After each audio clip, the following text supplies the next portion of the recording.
Hello, everyone, and welcome back to The Deep Dive. It is so good to have you with us today. It's great to be here. We are diving deep into a topic that I think is going to resonate with literally every single person listening, regardless of where you are in the world or what you do. It's absolutely universal. It's one of those things that connects all of us, for better or worse. We are talking about the bad week.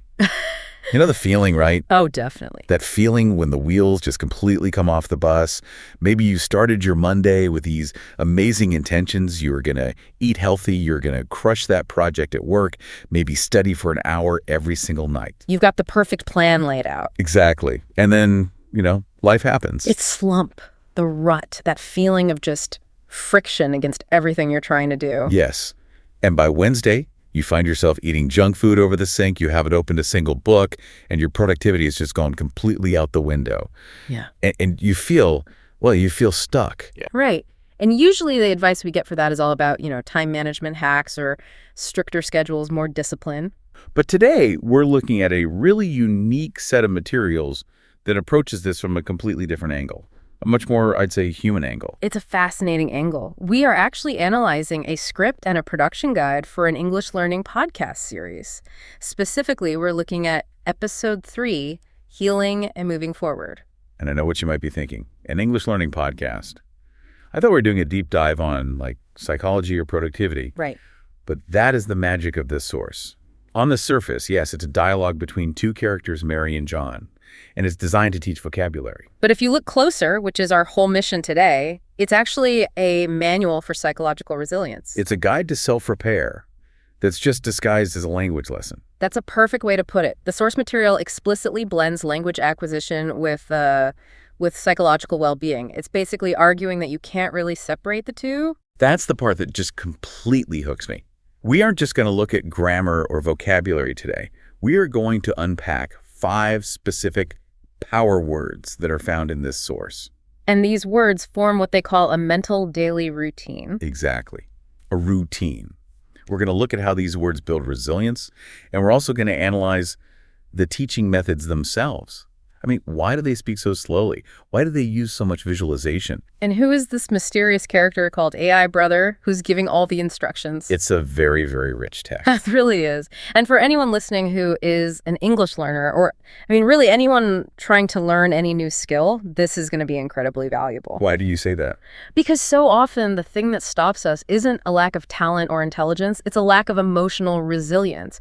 It's the bad week that throws us off course. That's so true. Yeah. So by the end of this, our goal is for you to walk away with a specific vocabulary toolkit, a daily routine for handling those bad weeks. And hopefully you'll start to see that learning English, or really learning anything, can actually be a form of self-care. I think that's the perfect setup. So where should we start? Should we get into the context of the source? Let's do it. So before we even hear a single word of the dialogue between Mary and John, the source gives us these production notes from someone called AI Brother. AI Brother. It's such an intriguing persona, isn't it? It really is. We don't know if this is a literal AI that's generating the script, or maybe it's a nickname for a human producer, or, some kind of collaboration. But whatever it is, the instructions that AI Brother gives are incredibly revealing about the intent behind this whole episode. They really are. There's a note right at the top that says this episode is the most powerful part of the entire series. That's a big claim. It's a huge claim, and then it's followed by this very specific instruction. It says, to let this final 5 paragraphs expand to 15-20 minutes. Okay, let's just pause on that for a second. 5 paragraphs of text. Mm-hmm. If you were to just read that out loud in a normal voice, how long would that take? 2 minutes? Maybe 3, tops, if you're going slow? Exactly. So asking the actors to stretch that to 15 or even 20 minutes, that implies a radical slowing down of time. It's a complete and total shift in pacing. It's not about speed, it's about depth. So why? Why do you think they want it that slow? What's the purpose? Well, the note actually explains it. AI Brother writes, and I'm quoting here, I will add more emotional descriptions, word pronunciation details, and psychological construction to make the audience feel warm. Psychological construction. That sounds serious. It is serious. It implies that the goal here is not just to transfer information. It's not, here is a list of words, now go memorize them. Right. The goal is to build a state of mind, to actually construct a safe space inside the listener's head where they feel warm. That makes so much sense, because if you're feeling fragile, if you're in the middle of that bad week, the last thing you can handle is someone shouting rapid-fire instructions at you. You can't. You need space. You need gentleness. And that leads us perfectly into the opening dialogue between the characters, Mary and John. It does. Mary starts the whole thing off by admitting that she's feeling a little emotional. And John's response is immediate. He validates it instantly. He says, life is not a straight line. Things will go wrong sometimes. That one line, life is not a straight line, is doing so much heavy lifting in that moment. How so? Well, from a pedagogical perspective, especially in language learning, what he's doing is lowering what's called the affective filter. Okay, let's unpack that term. The affective filter. What is that? It's a concept from a linguist named Stephen Krashen. And the idea is you can imagine there's a kind of wall between you and any new information you're trying to learn. Okay. When you are anxious or stressed or bored or you lack confidence, when your filter is high, that wall is way up.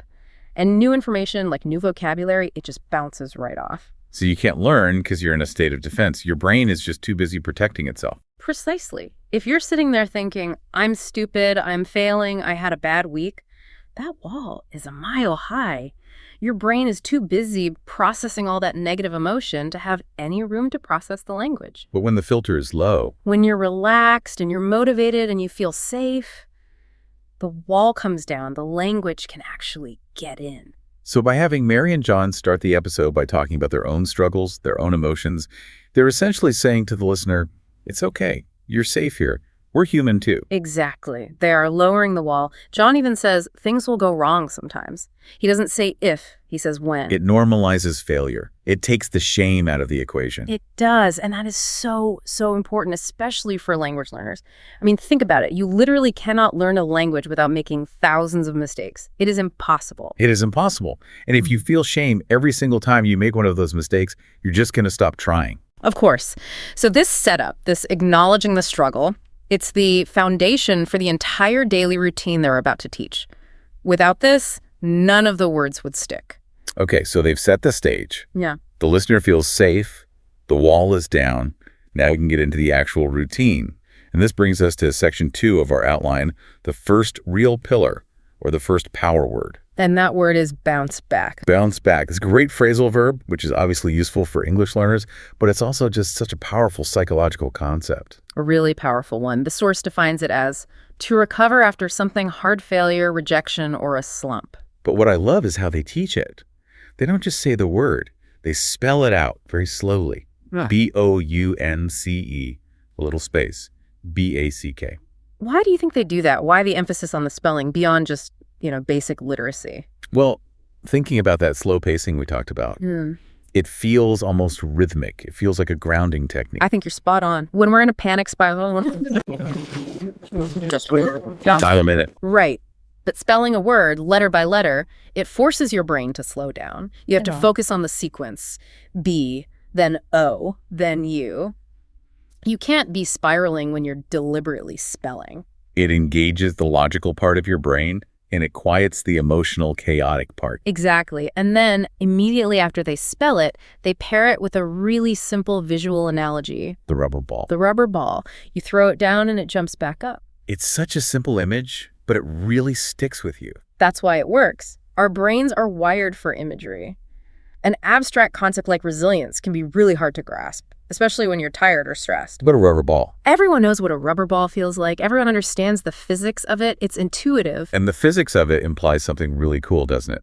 The harder you throw the ball down, the higher it bounces back up. Exactly. It completely reframes the fall. The fall isn't the end of the story. It's the energy source for the recovery. The setback becomes the setup for the comeback.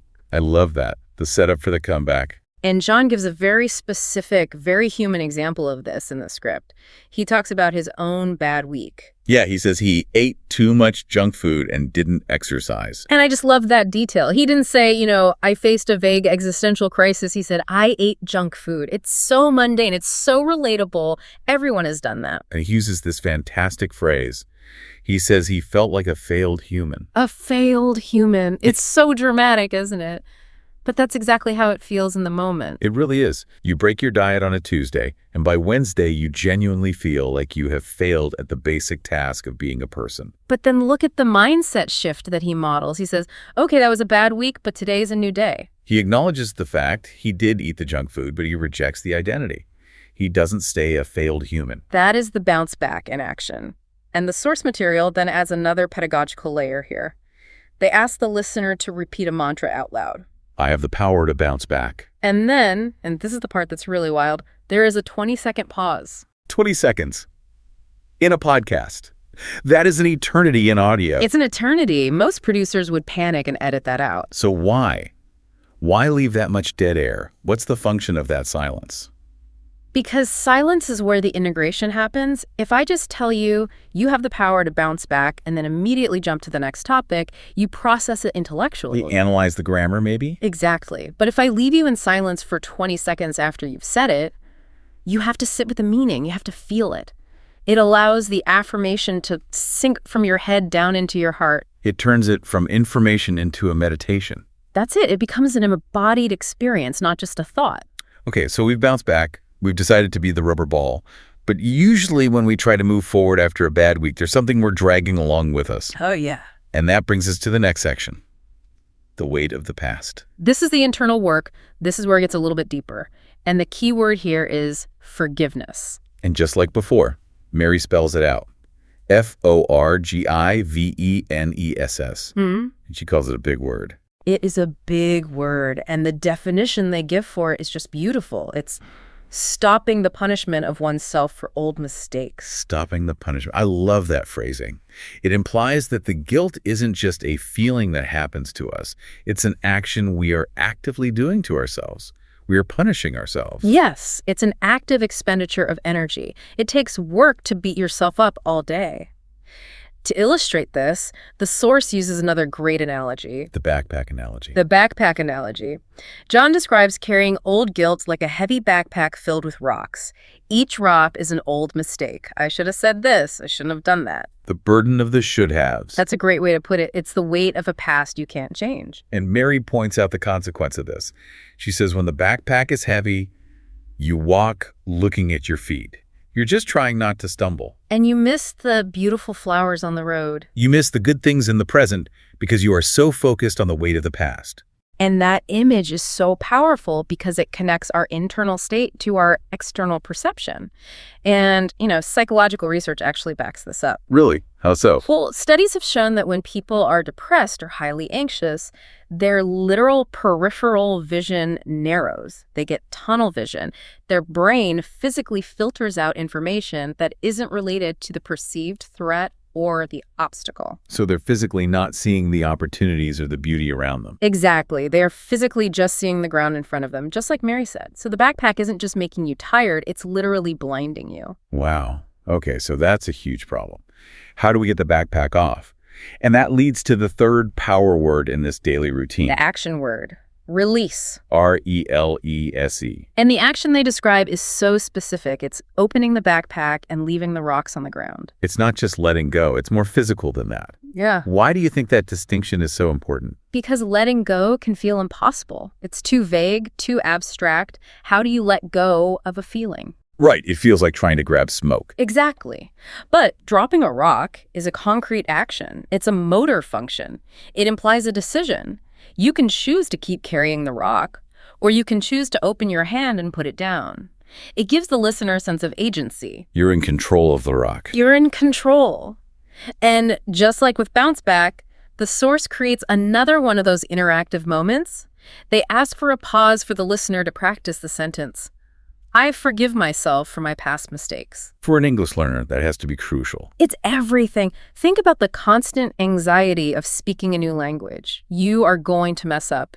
You are going to use the wrong tense, the wrong word. It's guaranteed. Every single day. Right. And if you put a rock in your backpack every single time you make a grammar mistake, that bag is going to be full of boulders within a week. You'll be crushed by the weight of it. You won't be able to speak. You'll be too afraid to open your mouth. Exactly. You have to release the mistake instantly to keep the conversation flowing. You have to drop the rock to say the next sentence. That is such a good point. Mm-hmm. You can't be fluent if you're carrying a backpack that's full of all your past errors. Impossible. The weight will silence you. So, to recap where we are, we have bounced back. We have forgiven ourselves. We have released the rocks and dropped the backpack. We're standing on the road looking at the flowers. We have space now. So what do we do with that space? How do we move forward? We pivot. And this is section 4, the fresh start. F-R-E-S-H space, S-T-A-R-T. Now, there's a nuance in the source material here that I think is incredibly important. It's a distinction Mary makes about what a fresh start actually means. Right. She's very clear. She says it doesn't mean forgetting the lesson. It means keeping the lesson, but leaving the pain behind. That is where so many people get tripped up, I think. They confuse a fresh start with denial. Yes. They think it means pretending the bad week never happened. Oh, I never ate that junk food. But that's dangerous? Why is it dangerous? Because if you forget you ate the junk food, you don't learn from it. You need the data. You need to understand why you had the bad week. Was it stress? Was it a lack of sleep? Was it boredom? Keep the data. That's the lesson. But leave the pain, leave the shame, leave the guilt. Exactly. Separate the information from the emotion. That's the definition of emotional maturity. Learning to hold the lesson without holding the pain that came with it. The visual metaphor they use for this one is the clean white piece of paper. It's a classic image, isn't it? The tabula rasa, a blank slate. It's the opportunity to write a new story today, right now. How do you see this fitting into a person's actual daily routine? Well, think about how we often start our days. We wake up and the first thing we do is immediately download all the stress from yesterday. Oh yeah, the mental to-do list, the regrets. Right, I didn't finish that email. I shouldn't have said that thing in the meeting. We start the day with a page that's already scribbled all over. It's already cluttered. It's cluttered. This routine invites you to mentally crumple up yesterday's page, toss it in the bin, and pull out a fresh, clean white one. It resets your whole system. It says, right now, in this moment, anything is possible. I love that.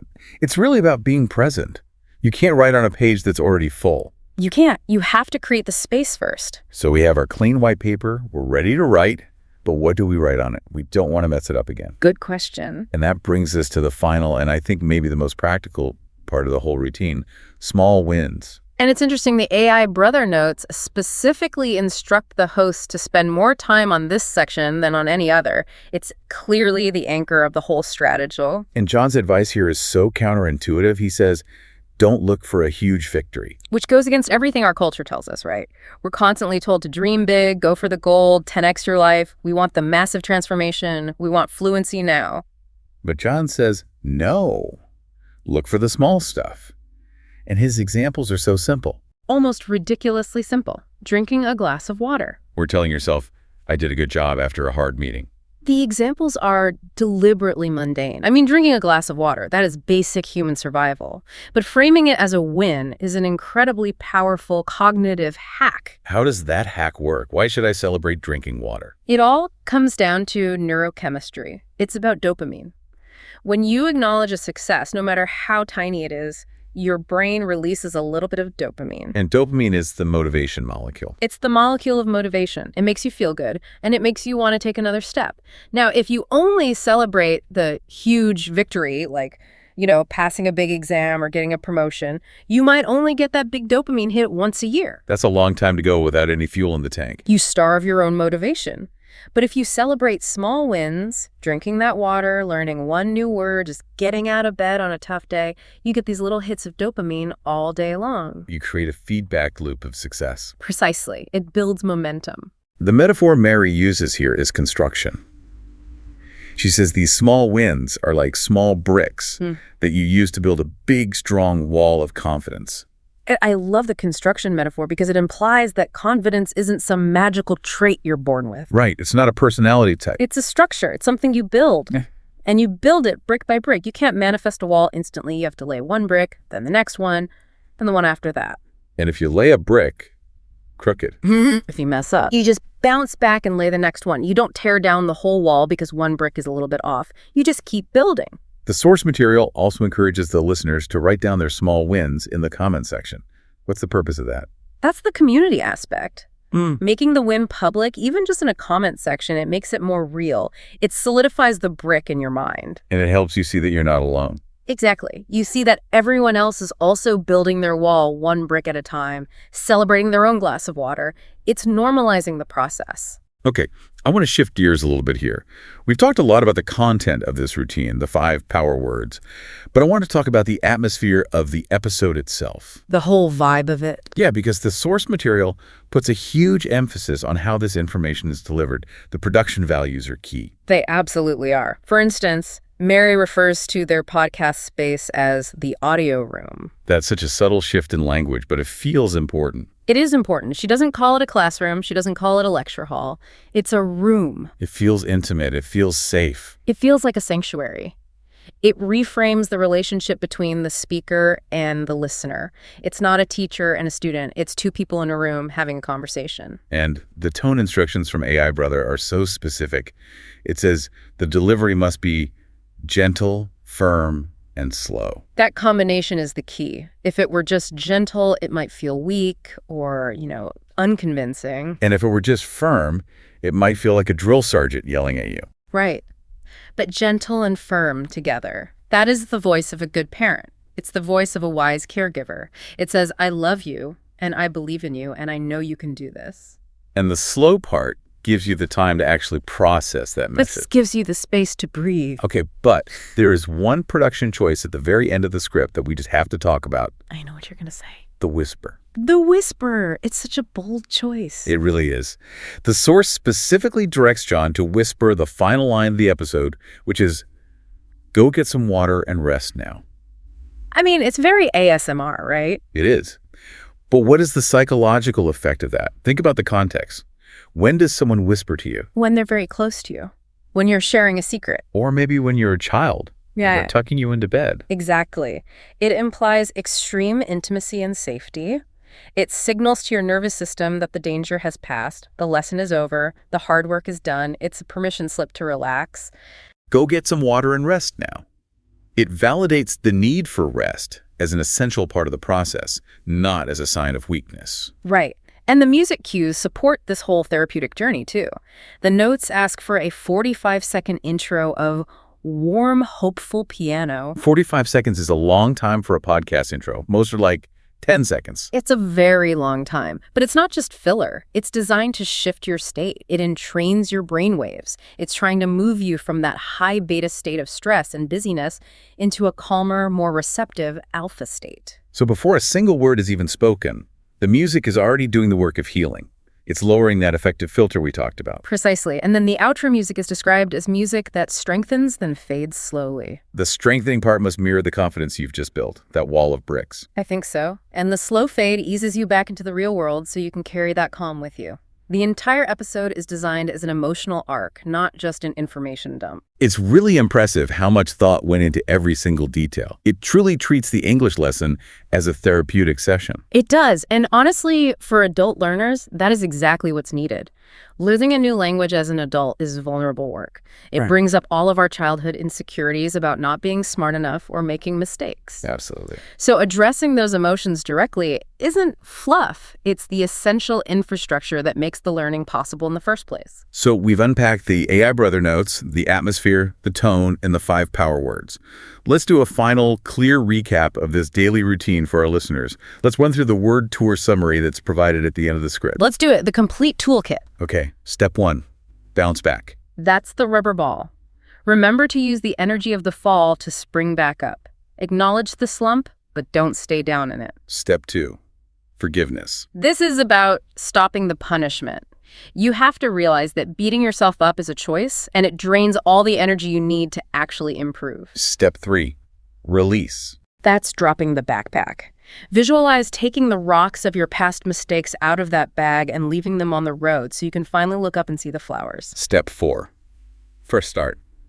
The clean white page. Remember the key distinction. Keep the lesson, the data, but leave the pain, the emotion. Every single morning is a reset button. And finally, step 5, small wins. The bricks. This is the practical part. Ignore the desire for a huge victory. Just celebrate the glass of water. Build your wall of confidence one tiny, tiny brick at a time. Mary ends the entire episode with this one quote that I think perfectly summarizes the whole philosophy. She says, "The way you treat yourself teaches the world how to treat you. It's such a profound statement, isn't it? It circles everything right back to self-worth. If you are constantly apologizing for your English, if you're constantly berating yourself for your bad week, you're walking through the world with that heavy backpack on. And people can see that weight. They react to that insecurity. They do. But if you learn to treat yourself with that gentle, firm, and slow care, If you forgive yourself, if you bounce back with grace, then you project confidence. You project self-respect, and the world tends to respond to that. It mirrors it back to you. it really turns language learning, or any learning, into an act of self-love. Just like the source says, learning English is a form of self-love. You are giving yourself a gift. And that reframing changes everything. It changes studying from a chore, something you have to do, to an act of care, something you get to do for yourself. So as we wrap up this deep dive, I want to leave our listeners with a final thought, a kind of challenge. Okay. We've talked a lot about the backpack today, the backpack of rocks. The heavy load we all carry. I want you to take a moment right now, if it's safe to do so, maybe close your eyes for a second, and just visualize your backpack. What's in there today? What rocks did you pick up? Yeah. Is there a rock from a mistake you made at work yesterday? Is there a rock called, I'm not good enough at this? Is there a rock called, I ate pizza on a Tuesday? Just identify one. You don't have to dump the whole bag out yet. Just find one specific rock. Find that one rock. Really look at it, acknowledge it, thank it for the lesson it taught you, and then just set it down. Open your hand. Just leave it on the side of the road. You don't need to carry it anymore. Let it go. You don't need it to walk forward. And then look up. Look for the flowers. Look for one small win. And maybe, just maybe, go get a glass of water. Exactly. Go get some water and rest now. That's a small win right there. A perfect place to start. Thank you so much for joining us on this deep dive. It's been a real pleasure unpacking all of this with you. It really has. It's a powerful reminder that we are all just works in progress. Absolutely. Keep bouncing back, everyone. We will see you in the next deep dive.